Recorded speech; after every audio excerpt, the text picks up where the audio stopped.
시험에 안 나온다는 게 나왔어. 기억나? 응.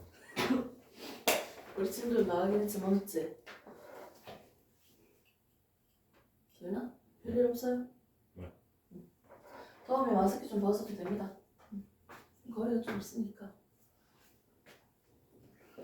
필요 오기 전인데 우리 먼저 수업 시작합시다. 우리 공주는 뭐 별일 없었어? 일주일 동안? 공부를 너무 열심히 해가지고 잠을 못 잤다 뭐 이런 거 없어? 컨디션 너무 안 좋다 이런 거 없어요? 그런 소식 좀 한번 들어보고 싶은데 아 공부를 어제 너무 많이 해가지고 친구 너무 피곤해 이런 거 뭐예요? 우리 도윤이 오빠? 누구? 자 좋습니다 오빠 공부할 준비 됐나요? 네 준비는 항상 안 되죠? 마음의 준비? 네 좋아요 오빠 그냥 보기만 하세요 준비 안 돼도 돼요 근데 그 자리 괜찮은 거 맞아요? 그 자리 몸뚱아리 때문에 좀 가려지는데? 알았어 잘 보세요 오빠 알았어 좋습니다 그래서 우리가 저번에 1단원에 대해서 정리를 한번 해봤어요 전반적으로 개념을 한번 다시 보면서 이제 공주의 학교 실제 기출문제를 같이 풀어보기도 했고요 그 문제 말고도 우리가 좀 풀어봐야 될 문제는 너무 많습니다 오늘은 먼저 개념에 대해서 2단원 내용을 좀 배우고 문제풀이를 같이 좀 해봤으면 해요 보통 학교에서는 1, 2, 3, 4단원인데 단원별로 끊어서 학교에서 시험을 치겠죠. 2단원에 나오는 내용을 이제 볼 거예요. 2단원에 뭐가 나오지? 2단원 제목이 뭐야? 오빠. 가장 큰 제목. 책마다 다른데. 원자의 세계 해서 소단원 제목들을 보면요. 원자의 구조 그리고 원소의 주기적 성질 이런 것들을 보겠죠. 그래서 우리가 2단원 때 배우는 건 사실 이 원자에 대해서 배워보는 단원이라고 해도 될 것 같아요.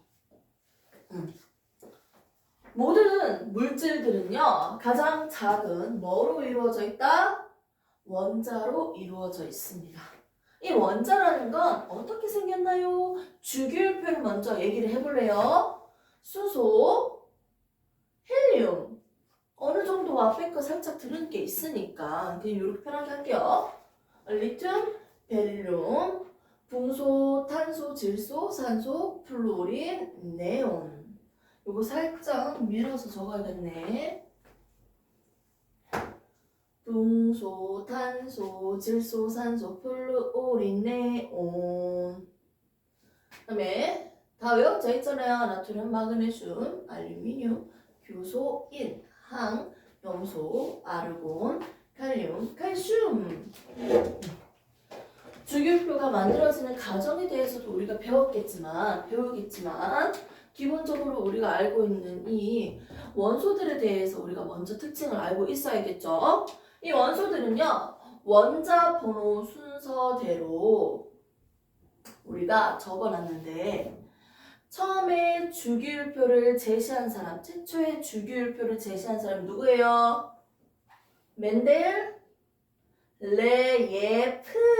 멘델레예프 맞죠? 얘는 무슨 순서대로 했습니까? 원자량 순서대로 배열을 했습니다. 뒤에 거 안 넘기셔도 괜찮습니다. 자 그리고 우리가 지금 쓰고 있는 이 주기율표 일정한 주기가 나타나는 주기율표에 기틀을 마련한 사람이 누구예요? 머즐리 무슨 해리포터 이름 같네요. 머즐리 무슨 순서다? 양성자 수 순서대로죠. 즉 무슨 말이에요 이게?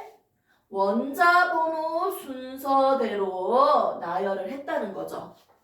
그래서 주기율표를 알면요. 우리는 원자 번호는 뭐랑 똑같았어요? 양성자 수랑 똑같았죠. 오케이? 그리고 뭐랑 똑같아요? 전자수랑 똑같다라고 알고 있습니다. 기억납니까? 10번이면요. 원자 번호 10. 양성자 수는 10개. 한 개당 플러스 1이고 전자 한 개당 마이너스 1의 전화량이라고 정해서 본다면 양성자 수는 10개. 전자수도 10개니까요. 플러스 10, 전자 10개니까 마이너스 10 더하면 0이에요. 원자는 전기적으로 중성을 띠고 있습니다. 원자 핵의 전하량과 전자들의 총 전하량이 똑같기 때문이죠. 그래서 원자는 전기적으로 중성을 띠고 있고요. 원자는 대부분 빈 공간으로 이루어져 있고 원자의 질량은 원자 핵의 질량이라고 해도 될 만큼 전자의 질량이 너무 작아요. 됐습니까? 그래서 우리는 원자에 대해서 봤어요. 그러면서 원자 번호는 양성자수, 전자수를 나타내고 원소 기호를 한번 나타내 볼까요? 헬륨 친구를 한번 꺼내봤습니다. 하나의 원소 기호를 표기를 할 때 왼쪽 아래에 있는 숫자는 뭘 의미한다고 했어요? 원소 번호, 양성자수를 얘기한다고 했죠. 오케이? 그럼 바로 그냥 적어보도록 할게요. 헬륨은 몇 번? 2번입니다. 그러니까 양성자 2개, 중성자 2개, 총 4개. 질량수를 왼쪽 위에 적어준다고 했죠. 오른쪽 위에 적는 건 뭐라고 했습니까? 이 원소의 전하량 상태고 잃어버리거나 얻은 전자수를 같이 적어주면 된다고 했죠. 오른쪽 아래는요, 이 원소의 개수를 적어준다고 했습니다. 됐습니다? 이런 식으로 해서 우리는 원소 기호를 이렇게 표기를 할 수 있었고요. 이런 원소들은 어떻게 생겼을까부터 출발해서 옛날에 돌턴오빠부터 출발할게요. 교육책에 있는 것만 하겠습니다. 돌턴오빠는 이 물질을 구성하고 있는 가장 작은 기본 단위인 이 원자는 그냥 단단한 공 모양이야 라고 얘기했어요. 단단한 공 모양이야. 그런데 시간이 지나서 여러 실험을 한 음극선 실험을 한 이 톰슨 오빠가 정리를 했죠. 원자는 말이야 전자가 있어. 전자를 발견함으로써 단단한 공 모양이라고 얘기했던 원자의 모양에서 전자를 발견하고 이 전자를 마치 푸딩처럼 이렇게 곤데곤데 박아뒀어요. 오케이? 원자는 대부분 빈 공간이고 전자가 존재해. 그래서 푸딩 모형을 그렸습니다. 시간이 좀 더 지나서 전자의 발견이 여기에서 우리가 밝혔잖아요. 맞죠? 전자의 발견하고 톰슨 푸딩 모형이 나왔어요. 이런 원자 모양 구성. 그 다음에 시간이 지나서 중간에 있는 뭘 발견했습니까? 원자 핵까지 발견을 했죠.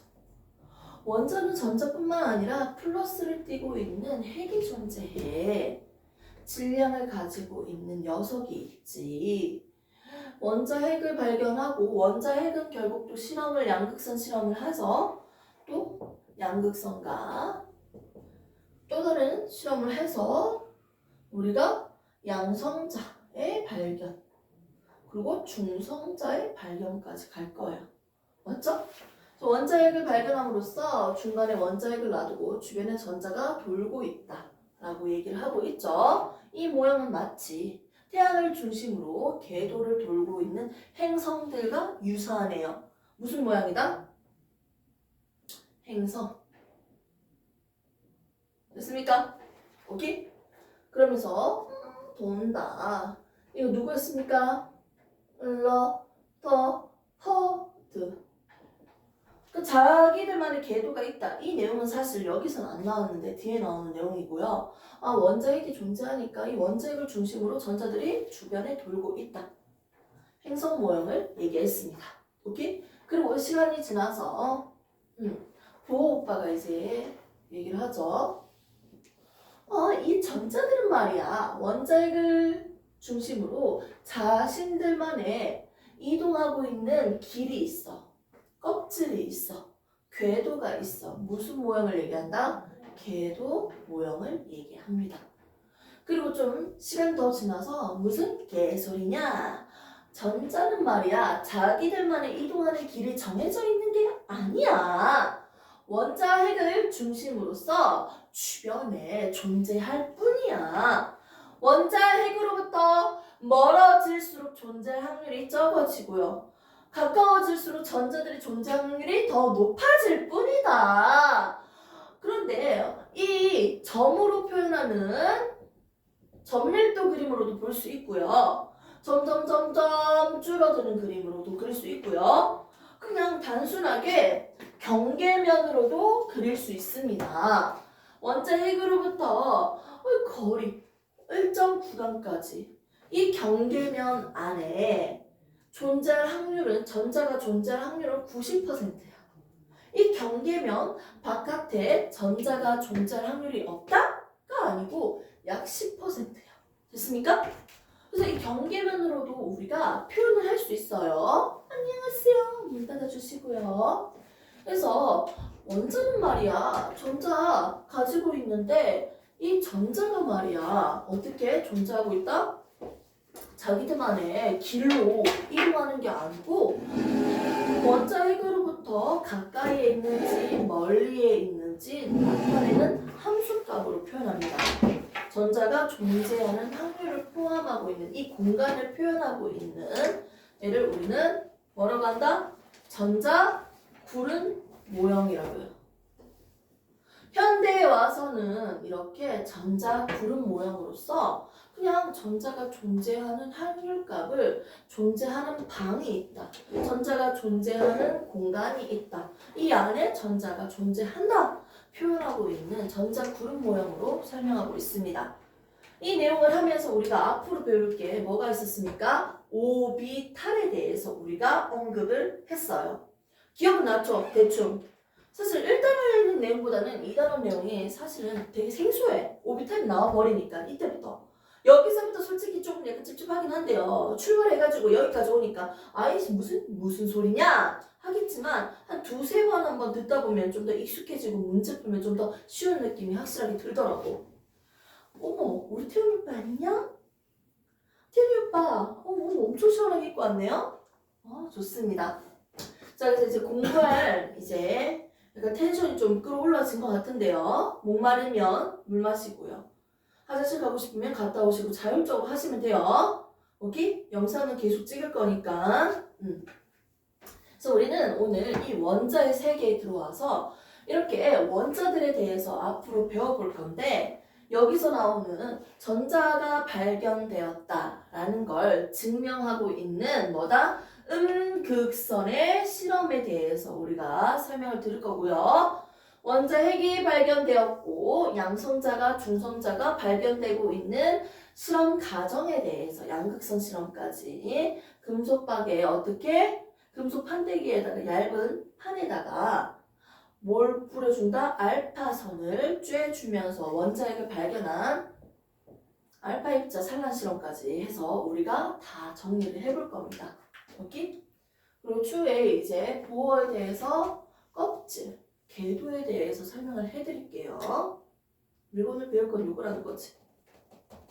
그래서 전자 발견하고 전자 박았어. 푸딩 모양. 좀 시대가 지나서 원자핵 발견하고 원자핵을 중심으로 막 돌고 있는 모양이죠. 그럼 사실 원자핵의 모양은 언제부터 그려졌습니까? 이때부터 원자핵이 그려지는 거. 엄밀히 얘기하면. 맞죠? 이전에는 원자핵의 그림이 없는 상태로 모형을 그렸겠지. 그래서 시대별로 순서대로 나열하세요 한다면 원자핵이 있고 없고로 구분도 할 수 있겠죠. 그리고 궤도가 있고 없고로도 구분할 수 있고요. 됐습니까? 이렇게 해서 우리가 순서는 알고 있어야 됩니다. 돌턴의 공 모양, 톰슨의 푸딩 모양, 러더퍼드의 핵, 존재하는 행성 모양, 보어의 궤도 모양, 그리고 현대 전자 구름 모양. 이렇게 해서 순서대로는 알고 있어야 돼요. 그럼 이제 하나하나씩 우리 한번 뜯어볼까요? 오빠, 최대한 엄청 빨리 왔네? 날아왔어?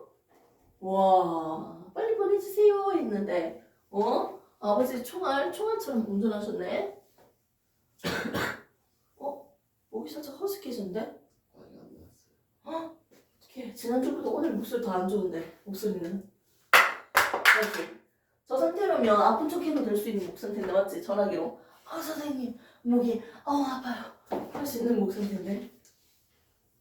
끝날쯤에. 뭔가 빠지고 싶을 때, 전화기 붙을 때. 전화기. 잘 활용을 했죠. 자, 우리는 먼저 시작을 했어. 태윤아, 저번에 한번 배웠잖아 어차피. 영상을 한 번 더 체크하고 앞부분은. 자, 가장 먼저 나오는 부분이 딱 보면요, 그 선생님이랑 원래 쓰고 있는 교재는 하이탑입니다. 애들이. 그래서 우선 하이탑을 대부분이 가지고 있고, 하이탑이든 뭐든지 상관없어요. 내가 여기서 얘기하고 있는 내용만 우선 이해를 하시면 됩니다. 그래서 하이탑 내용을 보면 거기는 그림이 딱 나와 있지. 맨 처음에 음극성 실험에 대해서 쭉 나올 거야. 첫 번째는 원자는 돌턴의 공 모양이라고 생각을 했는데, 많은 과학자들이 이게 원자가 어떻게 생겼는지 연구를 하다가 어떤 실험을 했냐면 음극선 실험을 이제 정리를 하면서 톰슨 오빠가 이제 제출한 거지. 그래서 음극 실험을 한번 보도록 할게요.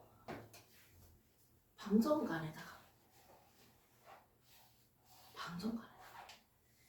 플러스랑 마이너스를 연결을 해놓고 전압을 흘러줘요. 오케이? 자, 그러면 플러스 오른쪽, 마이너스 왼쪽. 됐습니까? 이렇게 하시면 돼요. 이 상태에서 음극선을 고전압을 쫙 보내주면요, 플러스 쪽으로 이동하고 있는 하나의 선이 나타납니다. 이게 방사성 물질, 방정간에 의해서 여기 끝부분이 닿으면서 불빛이 나올 거예요. 반짝반짝 반짝반짝. 아, 나는 마이너스 플러스 극으로 각각 설치를 해서 고전압을 보내줬는데 플러스 방향으로 이동하는 선이 생기네. 얘를 우리는 뭐라고 한다? 음극선이라고 하는 거예요. 오케이? 플러스 방향으로 가고 있잖아. 그러면 이 음극선이 어떤 특징을 가지고 있는지 굳이 쪼개면 네 가지로 나눌 수 있겠지. 첫 번째, 이 간 안에다가 중간에 뭘 설치한다? 바람개비를 설치한다. 바람개비. 그러면 이 음극선을 보내주니까 바람개비가 어떻게 돼? 회전한다는 거야. 실험 과정이 어떻게 돼요? 첫 번째, 중간에 바람개비를 설치하니까 어떻게? 회전한다는 거지. 이 결과를 통해서 이 음극선이라는 건 뭘 가지고 있다? 질량을 가지고 있는 녀석이다. 질량이 아무리 작더라도 질량을 가지고 있는 입자라는 거지. 이 선 자체에서 질량이 없어버리면 여기를 지나가는데 얘를 때릴 수 있나 없나? 없잖아. 아무 반응이 없잖아. 자, 두 번째, 이제는 음극선을 쫙주는 곳에다가 물체를 세워도 십자가를 한번 놔둘까요? 종교적인 의미인가요? 기독교거든요. 네, 마음이지롱. 자, 십자가를 여기다가 세워두면요, 음극선이 쫙줬을 때 뒤에 뭐가 생긴다? 음극선은 말이야, 빛이 휘어지지. 장난 똥 때리나? 자, 음극선을 쫙줬을 때 뒤에 이 그림자 모양으로 뭐가 생겨요? 이 부분은 그림자가 생기는 거예요. 십자가 모양으로 그림자가 생기는 거예요. 결국 빛은 직진하는 성질이 있으니까 그림자가 생기는 것처럼 음극선이 뭐예요? 직진하는 성질이 있기 때문에 그림자가 생길 수 있었다는 거지. 물체를 놔뒀는데 어떻게 된다? 뒤에 그림자가 생기더라. 물체의 그림자가. 이걸 통해서 이 음극선은 어떤 성질을 가지고 있다? 직진하는 성질을 가지고 있구나 라고 얘기할 수 있겠네요. 세 번째 특징이 있었죠. 그게 뭐였어요, 오빠? 세 번째. 수도 상관없어. 뭘 갖다 줘? 자석을 갖다 주죠. 한쪽에 N극, 한쪽에 S극, 이렇게 해서 자석을 설치합니다. 음극선을 지나가는 길에 자석을 설치하는데, 잘 봐요. 얘가 선이 휘어지더라. 자석을 설치를 했는데 휘어지는 걸 발견했어. 휘어짐, 이게 무슨 문제가 됩니까? 라고 할 수 있는데, 자, 자석에 의해서 휘어진다는 건 얘가 뭘 띄고 있다? 전하를 띄고 있다는 거예요. 전하를 띄는 입자이기 때문에 자석에 영향을 받는다는 거지. 그래서 전하를 띄는 입자이구나. 이 선 자체가. 라고 얘기할 수 있는 거죠. 그럼 조금 더 구체적으로 해볼까? 얘가 전하를 띈다면 무슨 전하일까? 플러스야 마이너스야 임마? 이걸 알고 싶잖아. 그래서 어떻게 하면 돼요? 위에는 플러스 예를 들어서 밑에는 마이너스를 설치해봐. 맞지? 그러면 선을 보냈을 때 어느 쪽으로 흰다고? 플러스 쪽으로 휘더라. 아, 플러스 마이너스 어떻게? 전하를 띄고 있는 판때기를 설치했어요. 그러니까 어떻게 된다? 플러스 극으로 휘어진. 맞죠? 정확하게 봤습니다. 맞죠? 이걸 통해서 얘는 뭐였다? 마이너스 전하이구나 까지 알 수 있는 거죠. 이렇게 해야지. 마이너스 전하. 됐습니까? 이렇게 해서 이 음극선 실험 저 선에 대해서 실험을 하고 그 과정을 통해서 얘는 질량을 작지만 가지고 있고 직진하는 성질과 마이너스 전하를 띠고 있는 입자가 존재한다 라고 하고 얘 각각의 질량에 대해서 얘 질량을 우리가 1이라고 그냥 상대적인 숫자를 한번 매겨볼게요. 1일 때 전하량의 값이 예를 들어서 마이너스 1이야. 질량이 2배로 가져오면 음극선 양을 2배로 가져왔어. 질량이 2배로 줬어. 그럼 총 전하량이 어떻게 될까? 마이너스 2가 되겠지. 이 물질 음극선이라는 양 자체를 3배로 가져왔어. 그럼 전하량은 총 얼마가 된다? 3배가 되는 거지. 아, 질량당 어떻게? 이 전하량의 값이 어떻게 된다? 일정하다는 거지. 이거 위치 바꿔도 되겠죠? 항상 이 값 자체가 일정하다는 거예요. 마이너스 1로 예를 들면 이렇게 정한다면 됐습니까? 일정 값으로 유지되고 있구나. 아, 얘는 우리가 이 성질을 가지고 있는 마이너스 전하를 우리가 뭐라고 부르자? 전자라고 얘기하자. 됐습니까? 전자의 발견입니다.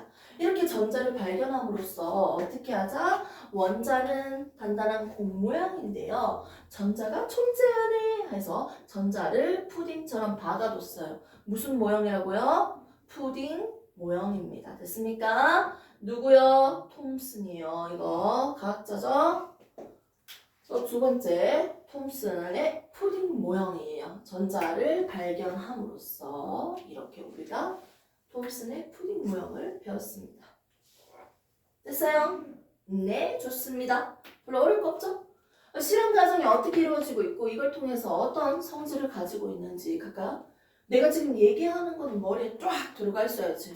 됐습니까? 자, 그러면서 이제는 조금만 더 한 단계 더 갑시다. 푸딩 모형을 알았으니까 그 다음에 전자 발견했잖아 지금. 그 다음에 뭐 발견해요? 원자 핵을 발견해야겠지. 됐습니까? 원자 핵 이제 발견해봅시다. 아, 금속박 얇게 펼쳐놓고요. 판때기 쫙 펼쳐놓고요. 얘는요 결국 뭐야? 원자잖아. 원자로 만들어줬으니까 이 판때기 펼쳐놔도 되는 거 아니야? 맞지? 어차피 원자니까 원자로 만들어줬으니까 맞잖아. 그래놓고 무슨 입자를 쏴준다? 알파 입자를 보내줍니다. 쫙 쏴줘요. 근데 이 알파 입자가 뭐라고 했어 쌤이?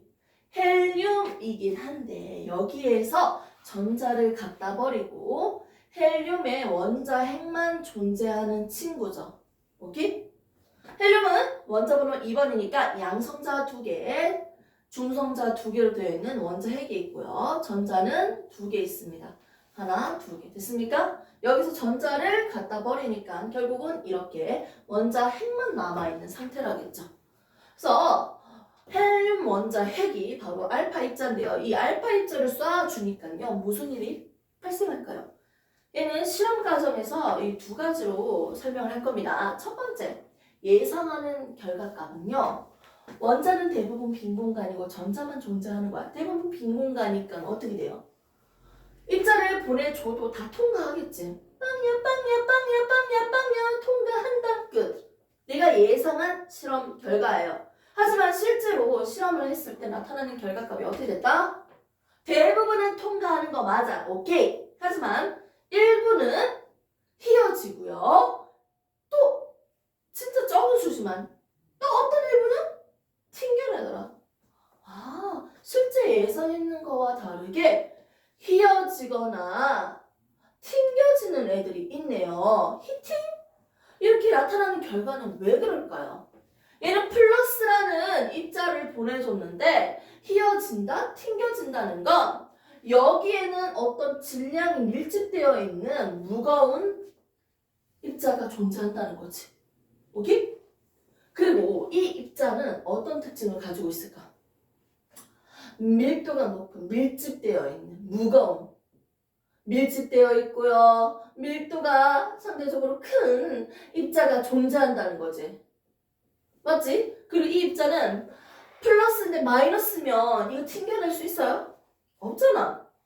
마이너스는 흡수해야지. 잡아 당겨야지. 튕겨낸다는 건 얘는 뭘 띠고 있다? 플러스 전하를 띠고 있다는 사실이죠. 이걸 통해서 우리는 어머 무겁고 밀도가 높고 밀집되어 있는 무거운 입자 플러스를 띠고 있는 입자가 존재하고 얘를 우리는 뭐라고 하자? 원자핵이라고 부르자. 됐습니까? 그래서 원자핵을 이렇게 밝혀냄으로써 원자핵을 중간에다가 그리고 주변에 전자가 막 행성들처럼 움직인다. 행성 궤도를 설명했습니다. 오케이? 러드퍼드 행성 모형이 나오는 거죠. 오케이? 여기까지 됐습니까? 네, 좋습니다. 원자핵의 발견까지 했네요. 그럼 이제 남은 건 뭡니까? 원자핵에 있는 중성자와 양성자가 나왔죠. 좋아요. 이거 시험에 나왔죠? 시험에 안 나온 줄 알았는데 나와버렸고 TMC 맞췄어요. 두 문제가 되는데 두 문제 다 맞췄어요. 다행이네요. 자,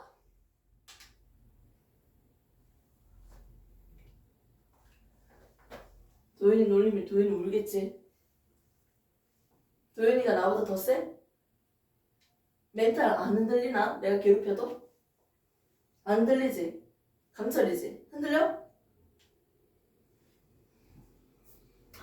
도현이 놀리고 싶은데 타이밍 잘 보고 놀려야겠다. 자, 보겠습니다. 오빠, 그 다음 나오는 게 뭐예요? 양성자와 중성자의 발견이잖아. 앞에는 음극선 실험이었고 이제는 양극선 실험이에요. 고전압을 보내줘야지요. 양극선 실험. 빠세 플러스 마이너스 연결해놓고 설치해놓고 수소가 담겨져 있는 방전관에다가 플러스 극과 마이너스 극을 연결을 해놓고 고전압을 쏴줘요. 그러면 여기에서 마이너스에서는 전자가 빠세 나오고 있지. 전자가 나오고 있는데 여기는 수소가 담겨있는 방전관이라고 했으니까 누구랑 충돌할까요? 수소랑 충돌하겠죠.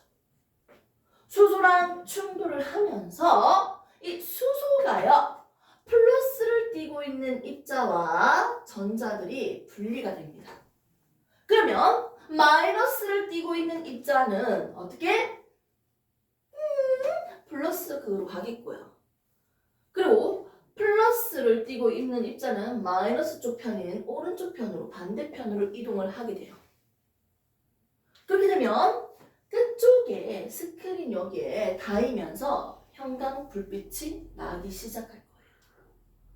그래서 플러스 쪽이 아닌 반대쪽 마이너스 극쪽으로 이동하는 이 입자를 우리는 양극선이라고 얘기합니다. 오케이? 원자 핵이 있고 전자가 존재한다고 했는데 여기에서 플러스의 전하를 가지고 있는 입자들이 존재하구나. 이 입자를 우리가 양성자라고 부르는 거예요.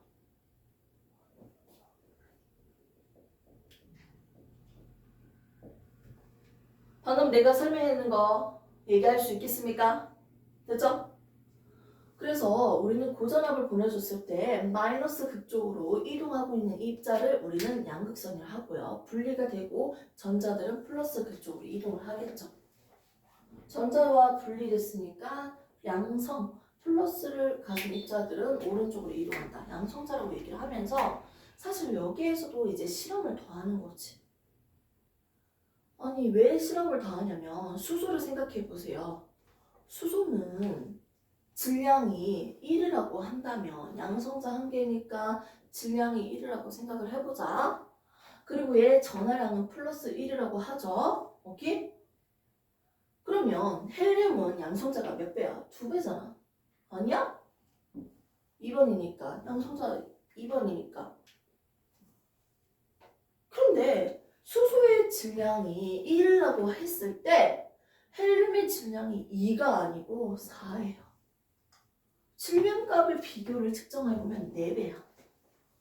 아, 얘는 수소라는 친구는 질량이 1이라고 했을 때 플러스 1인데 헬륨의 질량을 측정을 해보니까 질량이 4배네? 4네? 그러면 당연히 전하량이 몇 배가 된다고 생각해? 이 플러스를 띄고 있는 입자가 4배로 존재하는 거니까 당연히 플러스 4가 돼야겠다라고 생각할 수 있겠지. 근데 실제 전하량은 몇 배밖에 차이가 안 난다?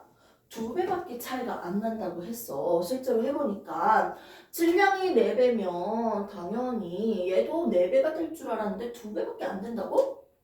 그러면 얘들이 전부 다 플러스 4, 플러스가 아니고 전하를 띄지 않는 입자도 존재했기 때문에 전하량은 2배밖에 안 되겠네요. 그 전하를 띄지 않는 입자가 존재한다를 밝히면서 이 입자를 우리가 중성자라고 했어요. 됐습니까? 네, 좋습니다. 아, 최두희. 자, 이렇게 해서 우리는 지금 돌턴의 공 모양, 그 다음에 톰슨의 푸딩 모양, 그리고 원자핵 발견하면서 중간에 원자핵을 박아놓고 도는 행성 모양, 러더퍼드의 행성 모양, 거기에서 앞서서 좀 더 실험을 한 결과로 양성자와 중성자를 발견했는 걸 지금 살펴봤어요. 이 내용에 대해서만 단편적으로 이해를 우선 하시면 되고요. 오케이? 해서 이 시기까지는 결국 우리가 러더퍼드의 행성 모형까지만 얘기를 하는 거죠. 오케이? 원자핵을 중심으로 주변에 전자들이 그냥 행성처럼 돌고 있다. 무슨 모형? 행성 모형까지만 얘기를 하는 거고요. 앞으로 나올 거는요. 이 전자들이 움직이고 있는 길까지 얘기를 합니다. 우리는 그걸 뭐라고 한다? 전자 껍질이라고 얘기를 하고 있고요. 마치 궤도처럼 자신들만의 길을 움직이고 있으니까 궤도 모형이라고 하는 부호 오빠의 궤도 모양에 대해서 앞으로 한번 배워봅시다. 이때 나오는 개념은요. 그 전에서도 여러 번 들었던 스펙트럼이 언급이 되죠. 오케이? 스펙트럼의 언급을 전자 껍질에 대해서 좀 구체적으로 들으면서 그 이후에는 현대 모양인 오비탈 개념까지 배울 거예요. 잠시 쉬는 타임 3분만 가졌다가 진도 그대로 나가겠습니다.